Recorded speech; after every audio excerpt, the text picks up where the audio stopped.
One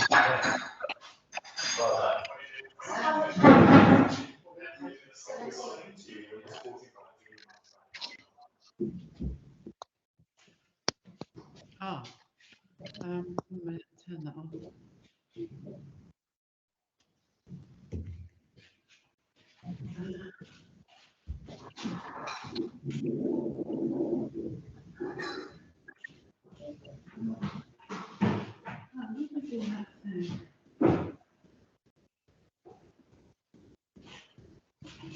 No. Right.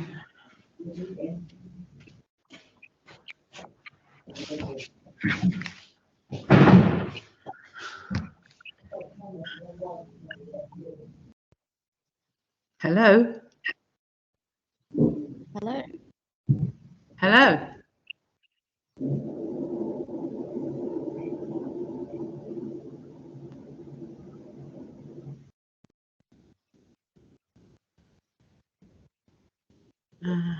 Nelson.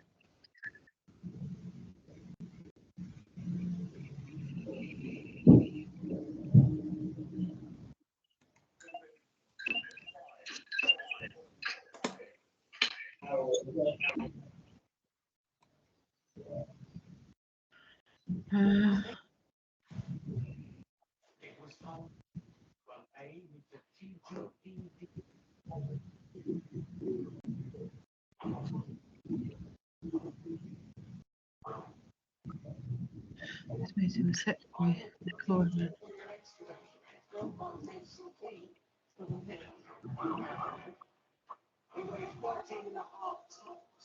But it's got a 6.7 litre straight six turbo things. They give you 63 miles an hour.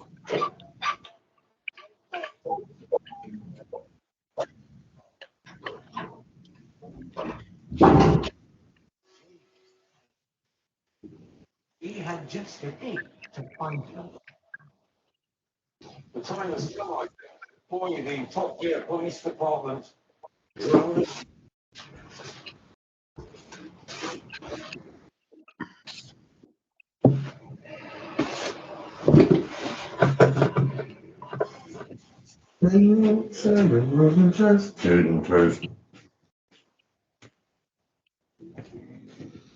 Yep, you can get off there if you like.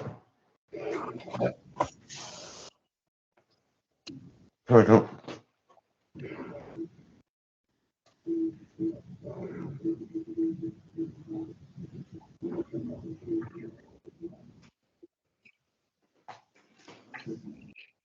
Just to welcome everybody and to let you know we will be starting in about 3 minutes time. My name is Isabel from Spillers. Sarah will be delivering our webinar this evening, but we will wait till 8 o'clock to start just so everybody has time to join in. If everybody could make sure they're on mute, that would be much appreciated. And you're welcome to leave your cameras on or turn them off if your internet is struggling a little bit. Sometimes that can make a difference. We will be recording. This meeting is set to record automatically. So just please bear in mind that we will be recording this evening.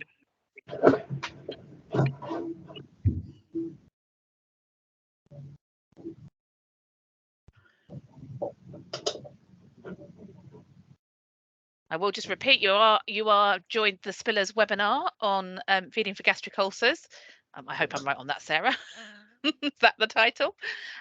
Just in case anybody has joined what they thought was finance for beginners. I don't know.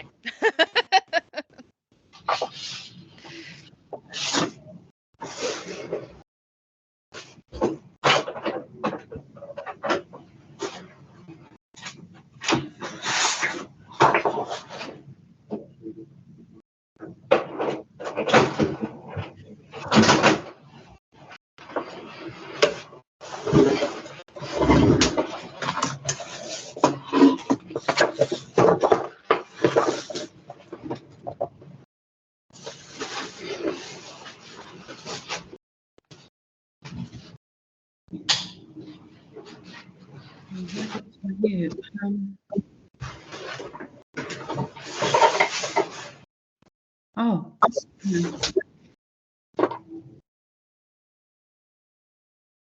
This will mute everyone in the meeting but you. Oh, no, cancel that, I think.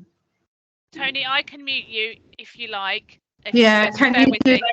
Yeah, No sorry. I problem. think I'm struggling a bit. Sorry. No, that's fine. I can do it for you. Don't worry. Thank you. Isabel, I've unmuted just so that you can test whether by muting everyone, you also mute me.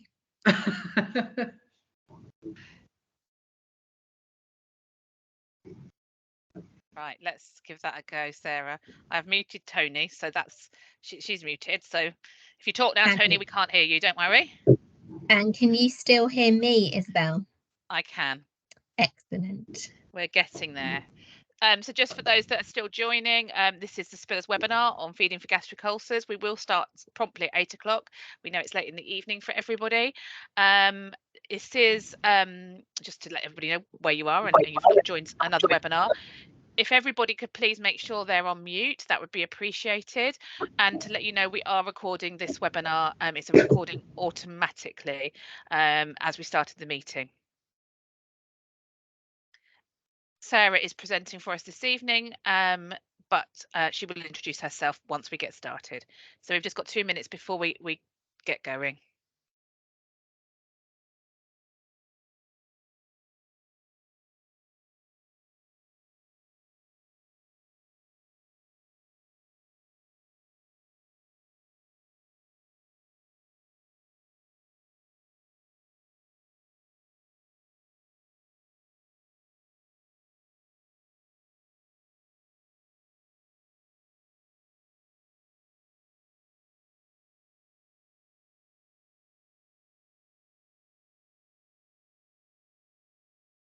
It's quite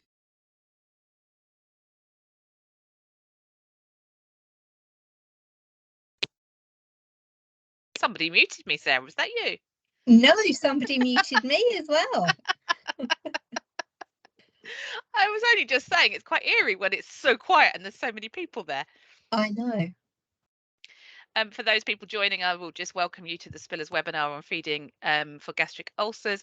We will start at 8 o'clock, but I'll just wait that 1 minute to let those know that have joined. We are recording this webinar. The recording has already started.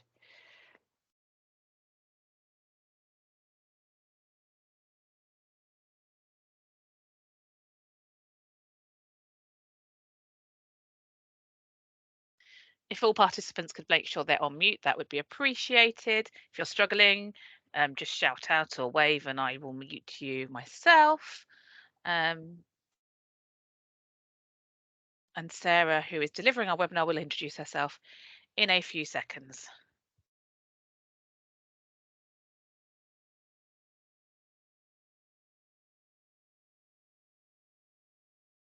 I think we are almost, yes, there we go. The clock has just struck 8. So I am going to try and share my screen. So just bear with me for 1 moment.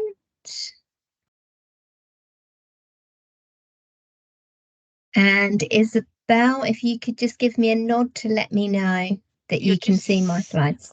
We can't see a slideshow, so you just need to go and change your view to slideshow. I can see it as what you can see. Okay. If you go to the bottom, I think it's go to that one, yeah, and then go. Oh, hold on. You want to go to duplicate view or I can't remember which one it is without looking. Apologies, people. Technology is always our downfall. We may be good at nutrition, not so much on technology. Okay, let me stop sharing for a second and try again. Just while we're working through this, this is the Spillers webinar on feeding the horses with gastric ulcers. This webinar is being recorded as we speak. If please, could everybody make sure they're on mute? That would be much appreciated. We've got quite a few people joining us today, which is brilliant. There will be the opportunity for questions at the end and throughout using the chat box.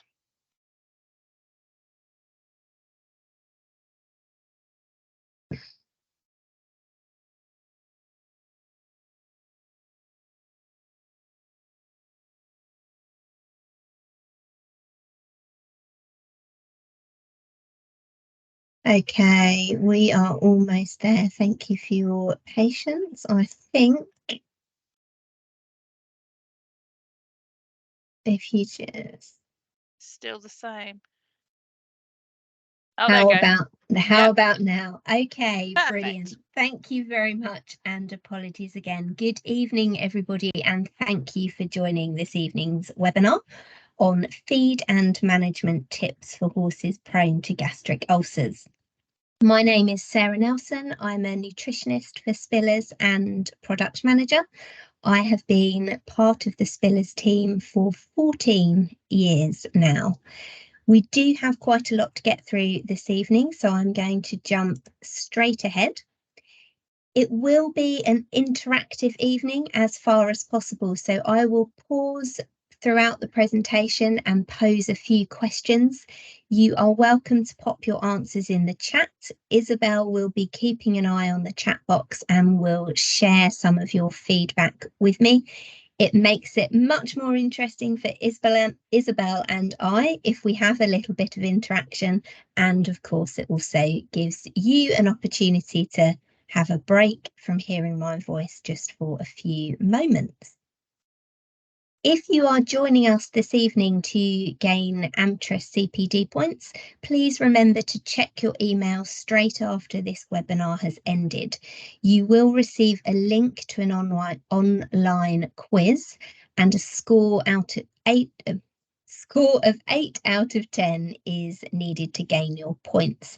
That link will only be live for 24 hours and the questions are not multiple choice.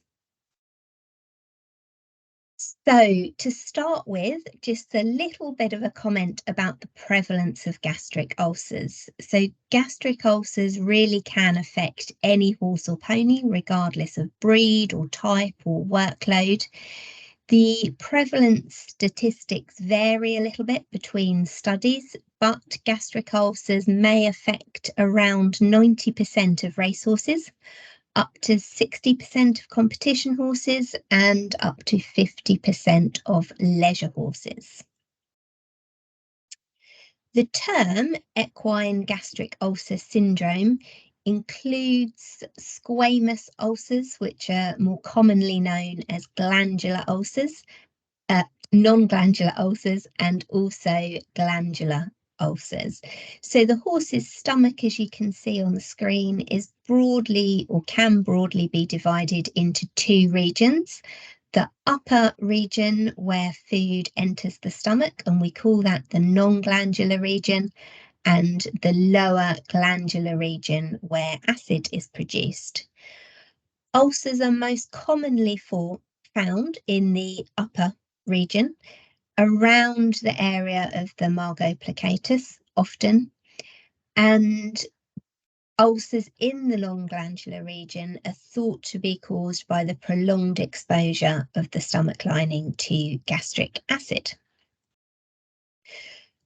The advice and tips in this evening's presentation are really related to non-glandular ulcers, but it is important to note that currently the same nutritional management is recommended for both non-glandular and glandular ulcers. Another very important point is if you suspect that your horse may have gastric ulcers, it is really important that you get a confirmed diagnosis from your vet. And the only way to confirm that diagnosis is to have your horse scoped. The reason this diagnosis is so important is because ulcers may need veterinary treatment to suppress acid production and allow the lesions time to heal. But it's also important to know the location of the ulcers. Glandular ulcers may be less responsive to changes in diet and treatment, and your vet may well recommend a different clinical treatment depending on the location of those ulcers. But of course, your vet is absolutely the best person to discuss any aspects of clinical treatment with you. Risk factors for gastric ulcers include low forage diets, high intakes of starch and sugar, stress, and that includes stress during weaning, stress while travelling, around the yard, during exercise, intense work, and the use of non-steroidal anti-inflammatory drugs such as bute, particularly at high doses and for prolonged periods. So we will start with our first question, give you all a chance to get involved. So in the chat, let us know what concerns you most about feeding horses prone to gastric ulcers. So we'll give you a few minutes, and I can't see the chat, but I know Isabel is there eagerly waiting, and we'll just share some of your responses. The alpha A myth. Okay. One. First to come in. Very topical.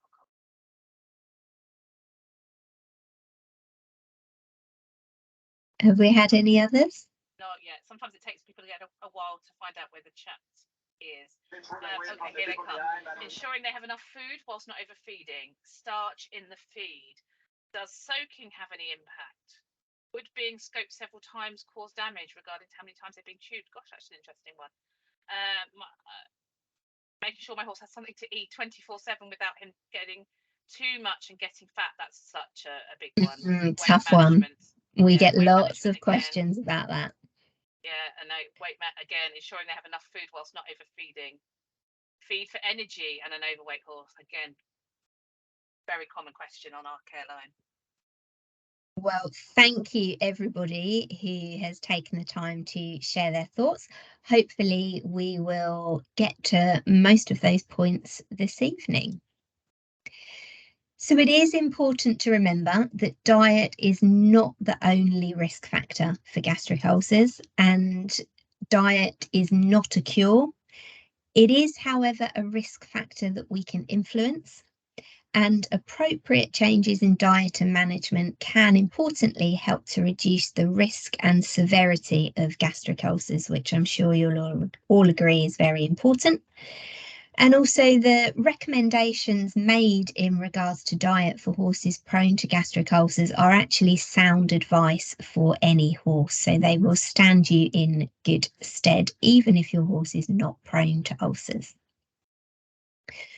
Something that is very important to us and something we're very proud of here at Spillers is our commitment to helping to make a better world for horses throughout the world.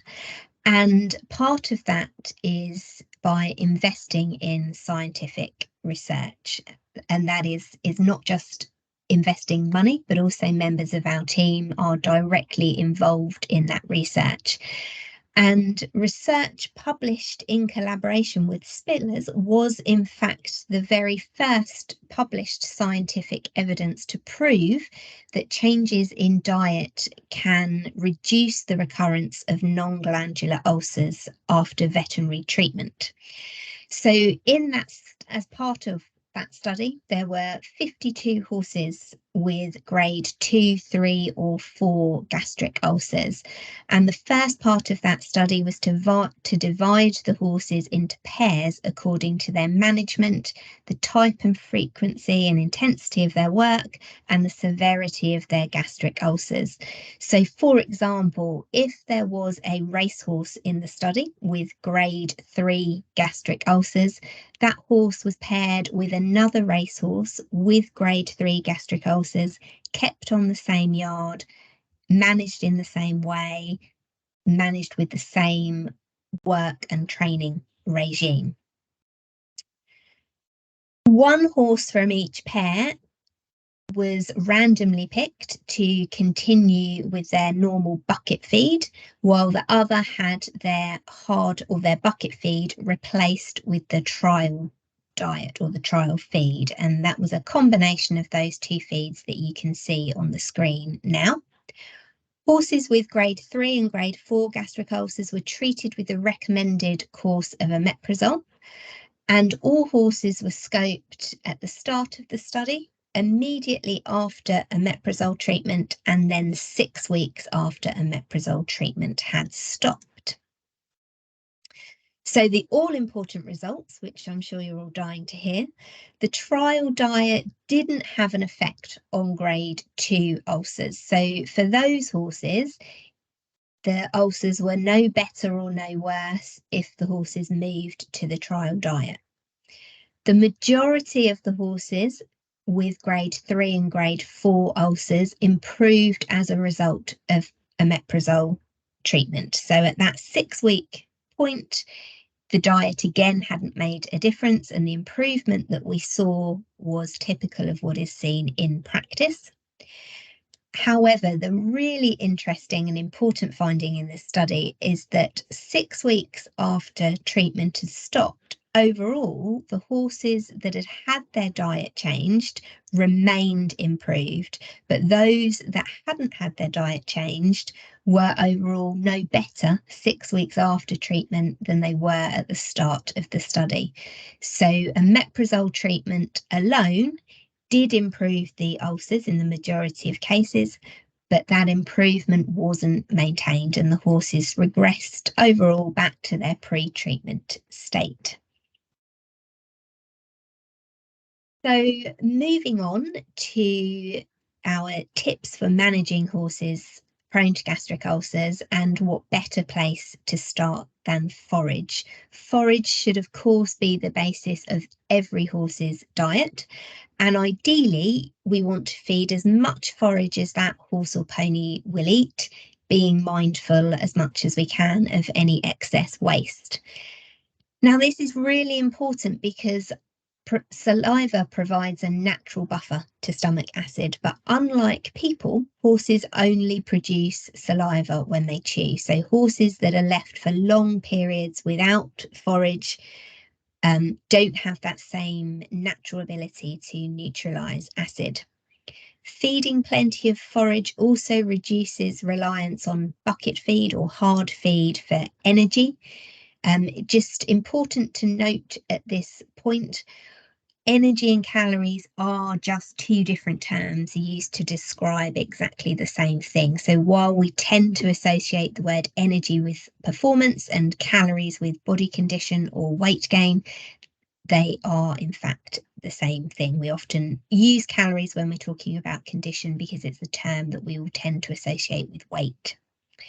And we also want to provide forage while travelling.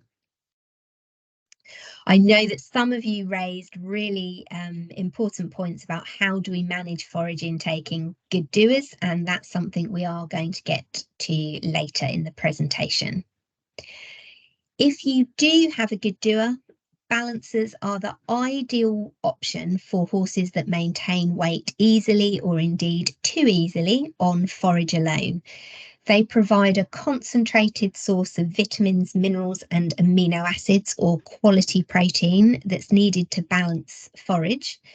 But because of the low feeding rate, they contribute limited calories, starch and sugar to the total diet. And many of you, I'm sure, will know that most pelleted balancers are designed to be fed at a rate of 100 grams per 100 kilos of body weight per day.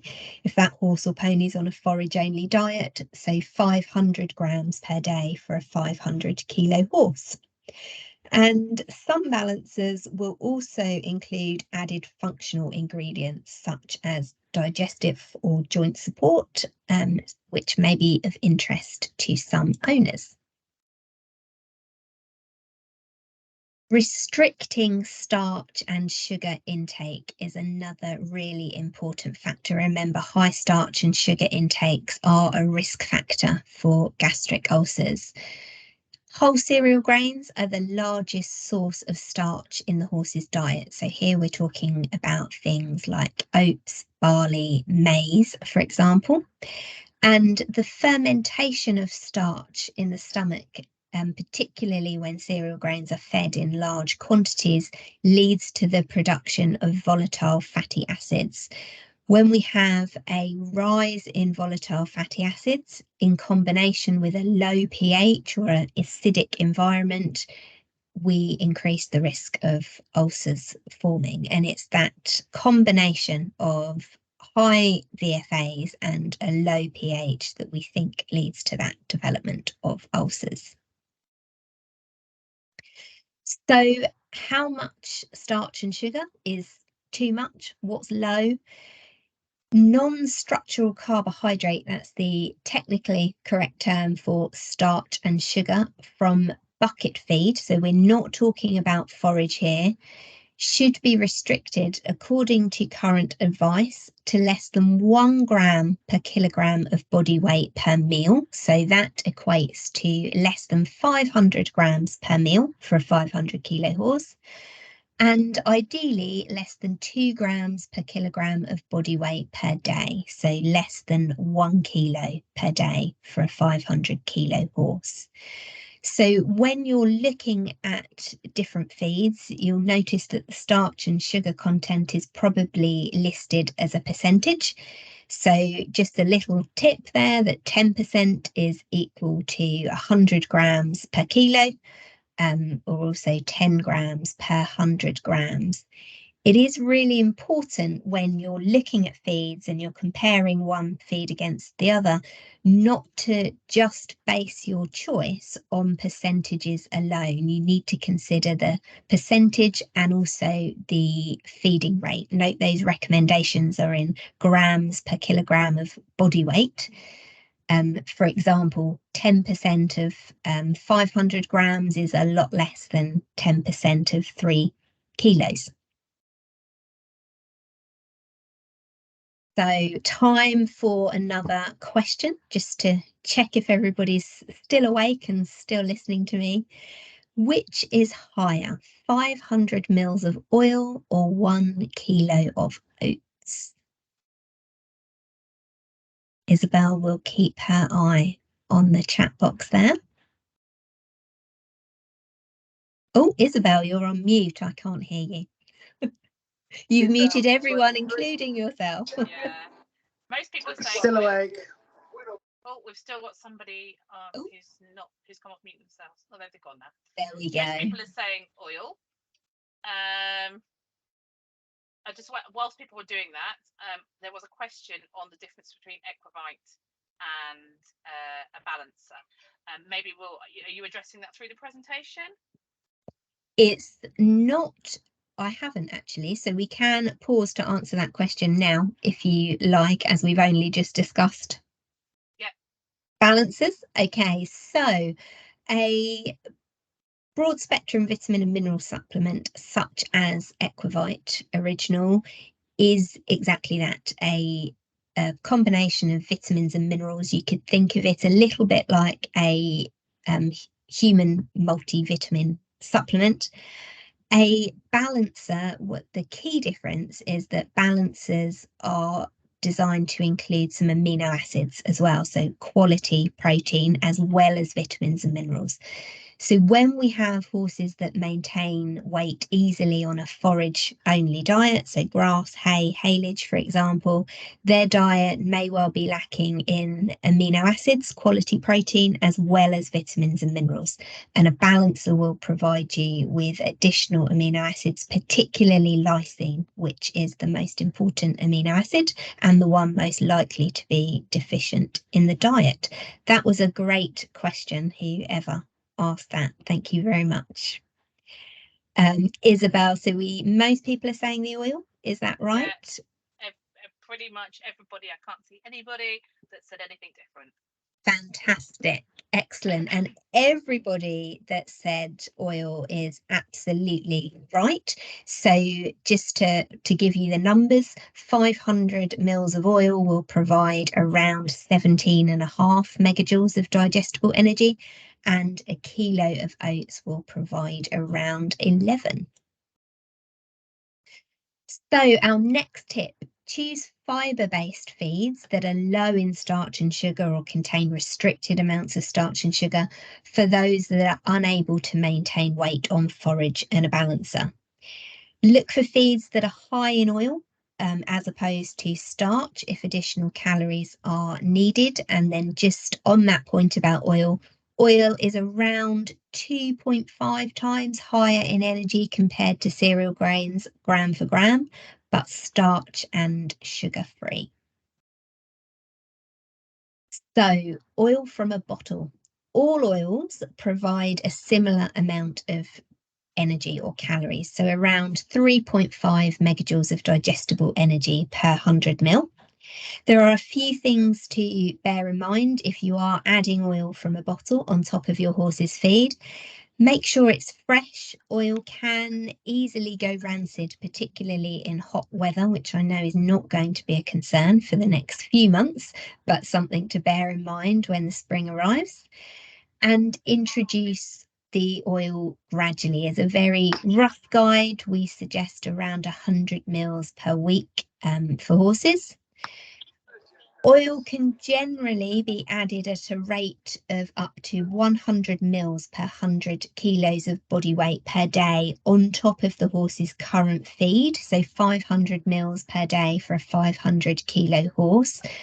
But it is important to remember that high oil diets need to be balanced with additional vitamin E. So it is worth speaking to a nutrition advisor before you add oil on top of your horse's feed to make sure that the total diet provides enough vitamin E. And that also applies if you're adding a high oil feed that doesn't contain added vitamins and minerals, or at least doesn't contain added vitamin E to balance the high oil content. It's important as well to remember that not all horses prone to ulcers need a high oil diet. So there's very little evidence to say that oil per se is protective. The real benefit in feeding oil to horses prone to gastric ulcers is a starch-free source of energy or calories. So the amount of oil you feed really should be adjusted according to your horse's body condition. There was one small study that found a benefit of feeding 45 mils of corn oil per day. And one of those benefits was reduced gastric acid output, but it was a small study. Other studies have found a different effect, and also importantly that oil administered directly into the stomach by form of gastric cannula.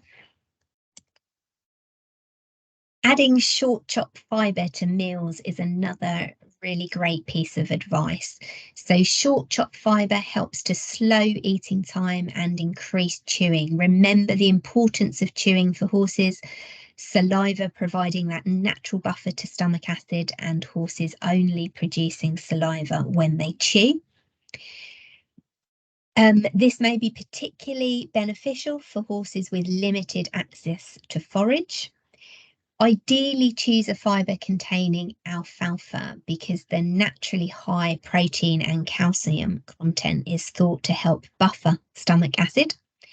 And feeding short chop fibre prior to exercise can help to prevent gastric splashing.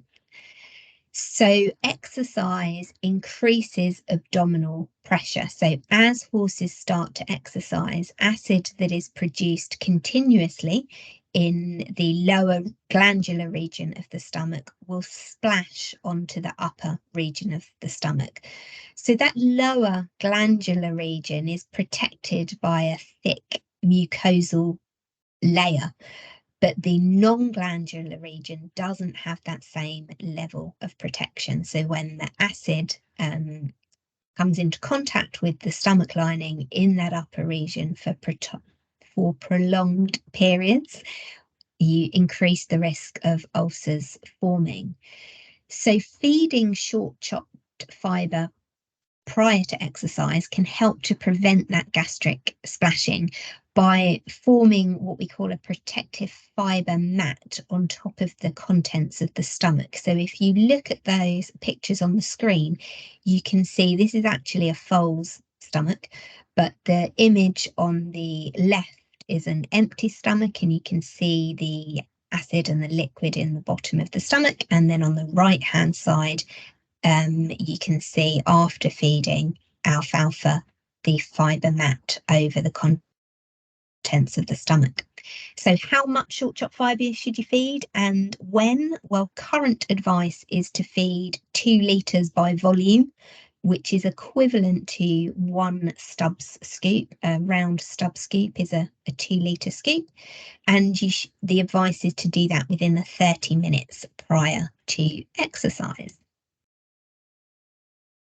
So what should you look for when you're choosing your chaff? Look, of course, for low calorie options for Good-Doers. This will help you to bulk out the bucket and extend chewing time while adding minimal calories to the diet. On the flip side, look for high oil, high calorie options for poor doers.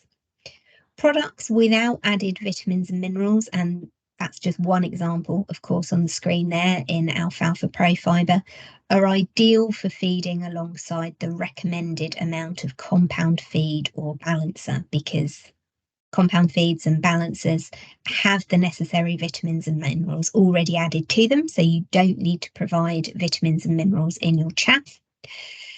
But those that do contain a full complement of added vitamins and minerals can be fed as a full or a partial replacement for compound feed.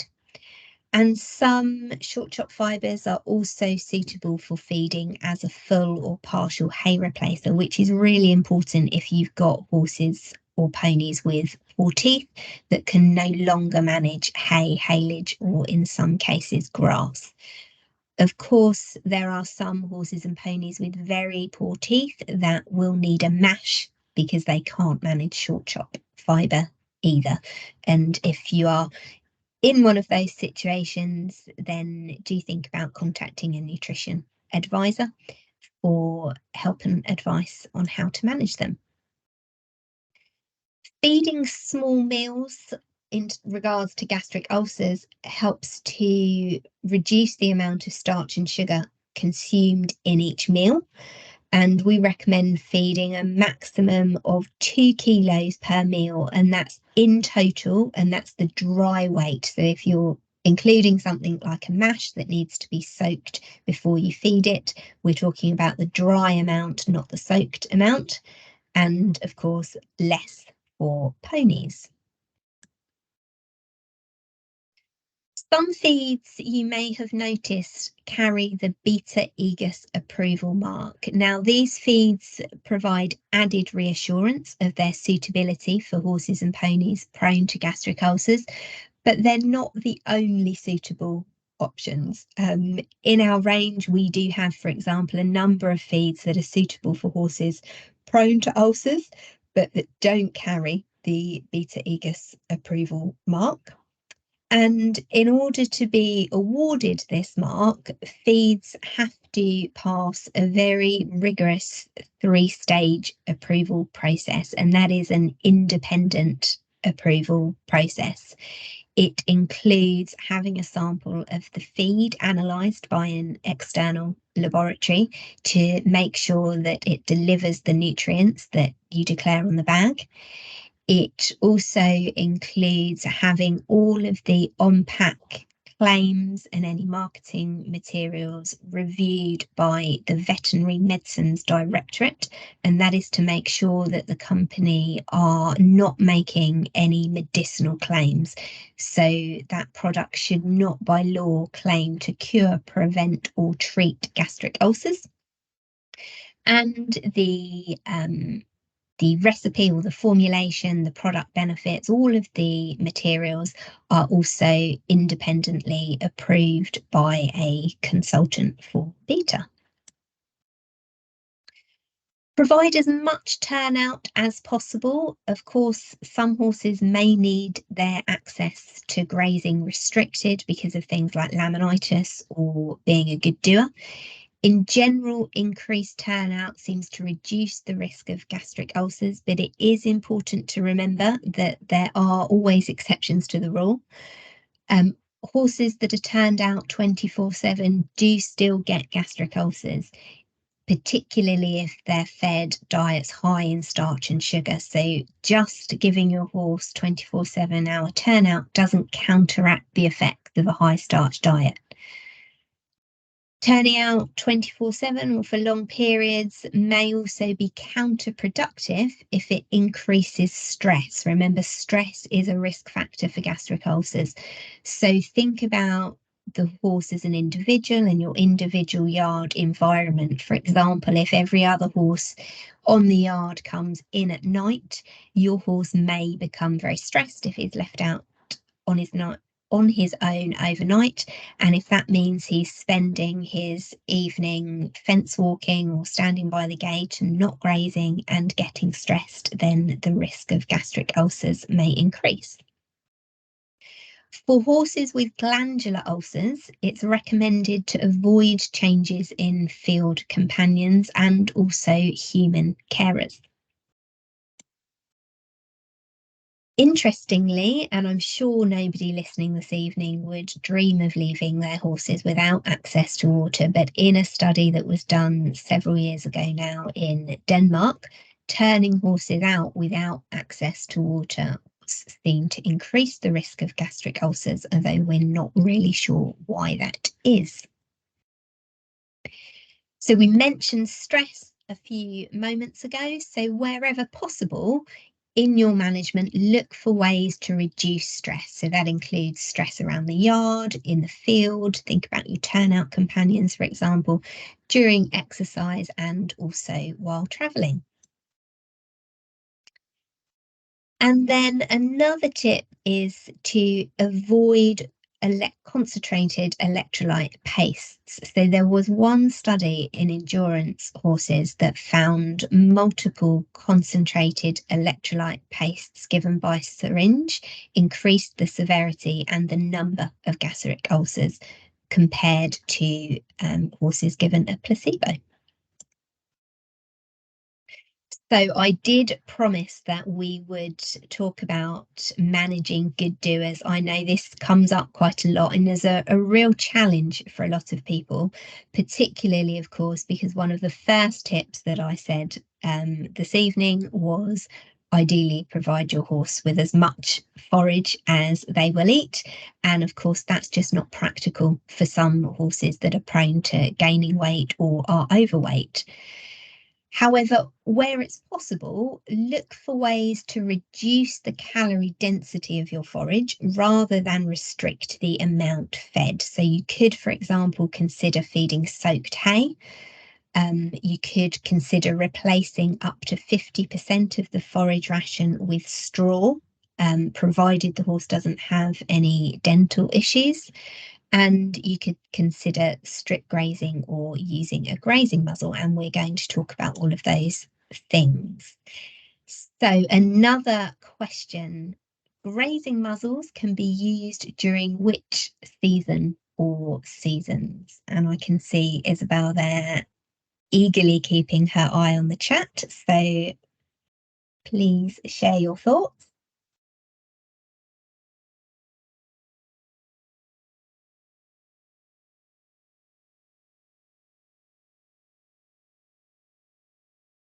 Has anybody been brave enough, Isabel, to put forward a suggestion? Oh, Isabel, you're on mute again. We're very good at this. I'm just scrolling down, bear with me. That's okay.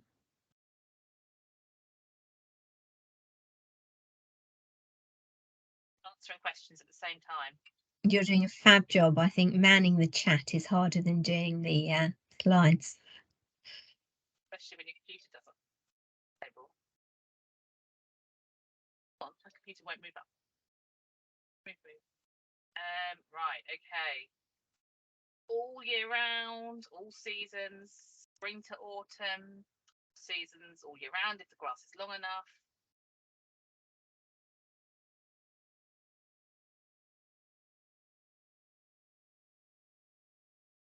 Oh, you're on mute. You're on mute, Isabel. I don't know how that happens. I didn't touch anything. Spring and autumn, some people say they don't like them. That's a very valid opinion. They're not for everybody. No. When moving to fall, i.e. non-bare paddock, spring and summer, mainly spring and summer. it's okay if they actually stay on. Yeah, it's one of the challenges. Very good point. All year round. Fabulous. So a mix of answers there, which is great. So grazing muzzles can provoke a bit of a Marmite reaction. Some owners love them, some owners hate them. They don't suit every horse or pony, admittedly, so it's always about having the right tool for the right situation and adapting according to the individual horse or pony. And we don't unfortunately have time to cover them this evening, but we do have lots of really helpful tips on how to use a grazing muzzle safely. Importantly, grazing muzzles have been seen to reduce grass intake by 80% on average, regardless of the season, and that was in ponies turned out for 3 hours with a muzzle. So this does mean that you can use grazing muzzles all year round, including during the winter, provided, as somebody said in the chat, which was a really good point, that the grass is long enough to be accessed through the base of the muzzle. And that point about checking the length of the grass is really important throughout the year, because if the grass is too long, it can also fold over. The horse can't get the grass through the muzzle either. So checking the length of the grass through the base of the muzzle is really important. Soaking hay helps to reduce the water-soluble carbohydrate or the sugar content. And of course, less sugar means fewer calories. So contrary to what is sometimes popular belief, haylage is not automatically higher in calories or sugar than hay, but hay, you do have the option of soaking it. There are some other practical reasons why hay might be more suitable for Good-Doers, and we do have a webinar coming up in the new year about feeding Good-Doers, or spring tips for Good-Doers. Don't quote me on the exact title, so do look out for that if it's something you're keen to learn more about. And something I feel really sorry for horse owners about is actually some of the controversy that surrounds how long you should soak your hay for. It is definitely one of those questions that if you ask, you're likely to get very varied answers. And in truth, the answer isn't set in stone, but our guidance is to soak for 1 to 3 hours in warm weather. And by that, we say a ambient temperature of 16 degrees C or above, and 6 to 12 hours in cold weather. Another really important thing to bear in mind is that when hay is soaked, you get a loss of dry matter. Now that can all get a bit confusing. We're going to talk about dry matter shortly, but essentially, when you've soaked your hay net, it will contain less hay than before you soaked it. So you need to, or our advice is to increase the amount of hay you soak by around 20% to make sure, or to help prevent you inadvertently restricting your horse's forage intake too severely. Feeding straw can be a useful way of diluting the calorie content of your horse's forage ration, provided they have good teeth. It's really important that any straw fed to horses is introduced gradually. We sometimes get asked which straw is suitable. Oat, barley and wheat straw can all be fed to horses. The hygienic quality is more important than the type. So any straw fed should also be of good hygienic quality. But you can steam straw before you feed it. So if you're lucky enough to have access to a commercial hay steamer, then steaming straw is an option that's open to you. Do bear in mind, I think somebody may have mentioned this in the chat at the beginning, that steaming is really good for improving hygienic quality, but steaming does little to reduce the sugar content of your hay.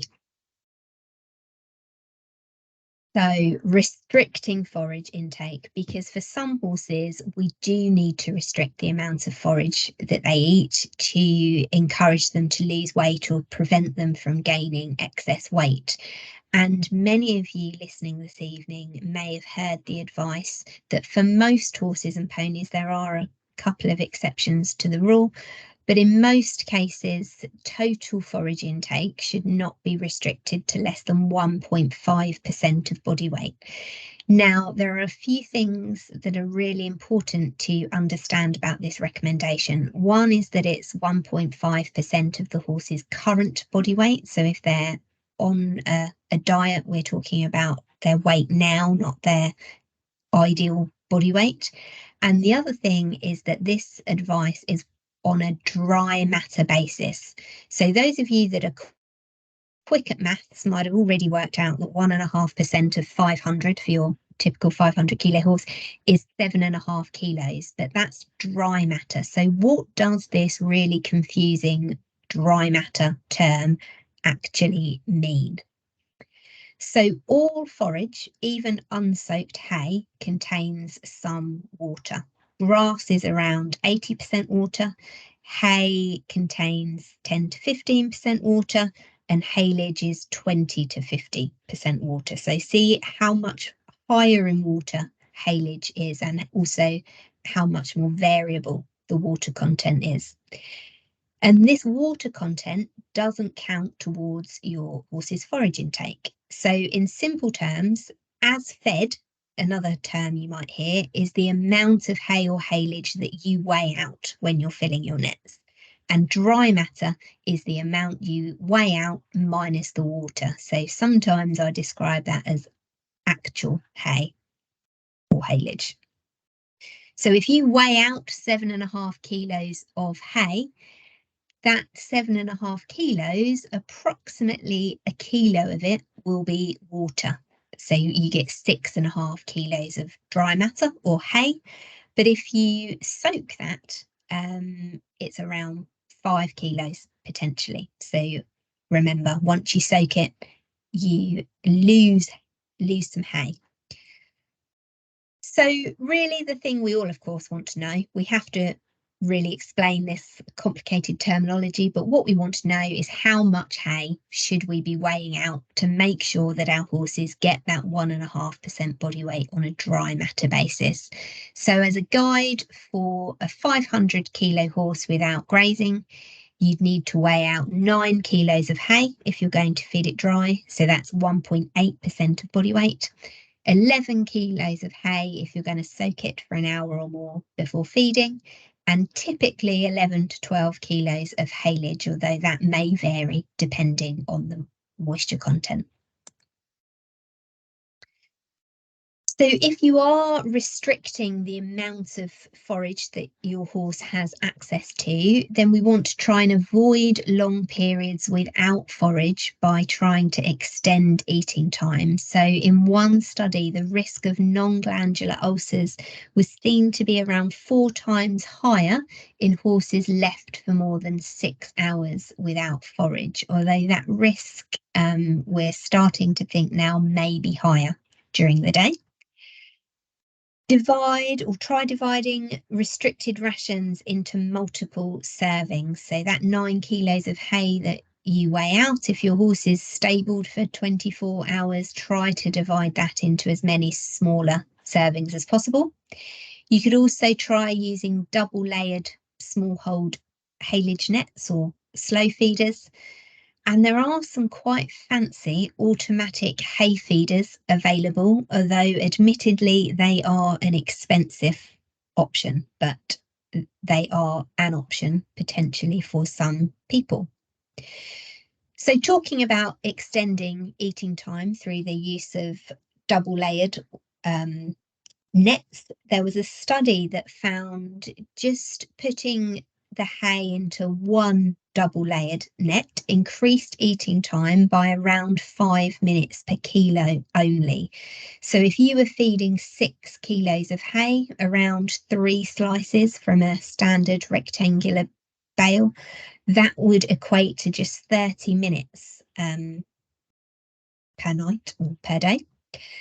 But another study found that if you divided 6 kilos of hay between 3 double layered small hold nets, then you could extend eating time by 2 hours a night versus feeding the same amount of hay in a single hay net. So this is another option that you could potentially consider. That does bring me to the end of my tips and slides for you this evening. There is a QR code there that you can scan to enter a prize draw for a voucher.